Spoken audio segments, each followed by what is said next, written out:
He was a very good mediator, ভালো মধ্যস্থতাকারী ছিলেন। স্ত্রীদের মধ্যেও ঝগড়া লাগতো, বিশ্বনবীর স্ত্রীদের মধ্যেও খুনসুটি হতো, ঝগড়া মারামারি। বিশ্বনবীর একমাত্র ভার্জিন কুমারী স্ত্রী ছিল আয়েশা রাদিয়াল্লাহু তাআলা আনহা। ওনার বাড়িতে বিশ্বনবীর আরেক স্ত্রী, খুব সম্ভবত হাফসা বা সফিয়া, কোন বর্ণনা এসেছে পায়েস, কোথাও এসেছে ঝোলওয়ালা তরকারি হাদিয়া নিয়ে আসছে, যে এটা আপনারা দিলাম। মা আয়েশা তরকারি দেখে রেগে গেলেন, আমার ঘরে তরকারি দিছো কেন, আমি রাঁধতে পারি না? আমি নিজ হাতে রান্না করে বিশ্বনবীরে খাওয়াবো। রেগে মেগে তরকারির ঝোল নিয়ে সফিয়ার বা হাফসার গালের মধ্যে মেখে দিয়েছে। হাফসা যে বিশ্বনবীর কাছে বলি, ইয়া রাসূলুল্লাহ, কুমারী বউ তো আদর করছেন বেশি, লাই দিয়া কই তুলছেন দেখেন। ও নবী, আমি পায়েস নিয়েছিলাম আর ঝোল করা তরকারি নিয়েছিলাম, ভেবেছিলাম আপনিও খাবেন, আয়েশাও খাবে। আয়েশা কয়, আমি কি রাঁধতে জানি না, নিয়ে আসলা কেন আমার ঘরে, দিলা কেন? আমি রাঁধতে জানি, নিয়ে যাও।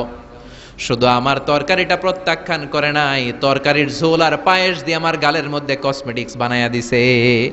এই যে গাল দেখেন, দলিল নিয়ে আসছি, দেখেন কি করছে। বিশ্বনবীর পদ্ধতি ছিল, বিচার কেউ দিলেই he never take any action, he never react anymore. কখনো উনি অ্যাকশনে যেতেন না, উনি দুই পক্ষের কথা শুনতেন। সুবহানাল্লাহ পড়েন। আর আমাদের বিচার করতে গেলে একজনের কথা শুনে আরেকজনের বাস আছে না নাই? বললেন আয়েশারে ডাকো। আয়েশা, এমন করেছো? করেছি। কেন করেছো? বললে, ইয়া রাসূলুল্লাহ, মাথাটা গরম ছিল, নিজেকে সামলাতে পারিনি গো নবী, সামলাতে পারিনি, আমি ভুল করেছি, আমি স্বীকার করলাম, মাফ করে দেন। বিশ্বনবী বললেন, এবার ঠিক আছে, দুজনের কথা আমি শুনেছি, এবার আমার জাজমেন্ট হচ্ছে কিসাস, মানে যেমন করেছো তেমন, গুতা মারলে গুতা, ঘুষি মারলে ঘুষি, আঘাত করলে আঘাত, ঠিক কিনা? হাফসাকে তুমি যেমনি ঝোল মাখিয়ে দিয়েছো, হাফসা তুমিও বাটি থেকে ঝোল নিয়ে আয়েশার গালে পলিশ করে দাও। হাফসাও সুযোগ পাইয়া ঝোল নিয়ে মাইখা দিছে। এবার দুইজনের গালে কসমেটিক্স। বিশ্বনবী মুচকি হাসলেন, আরশের উপর থেকে খুশি হয়ে গেল কে?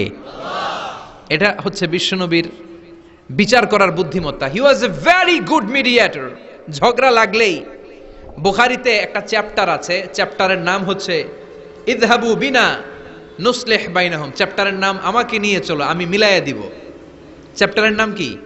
আমাকে নিয়ে যাও, আমি মিলাইয়া দিয়ে আসবো।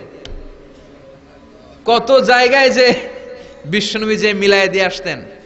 মক্কা থেকে তিনি যখন মদিনায় এসছেন, মদিনার দুইটা গোত্র ছিল, আউস আর খাজরাজ। এদের এই দুই গোত্রের মধ্যে 100 বছরের মারামারি, 120 বছরের যুদ্ধ, কেউ থামাতে পারে না। থামাতে পারবে কি করে? বাবা যখন মারা যায়, ছেলেরা বলতো আমারে মারছিল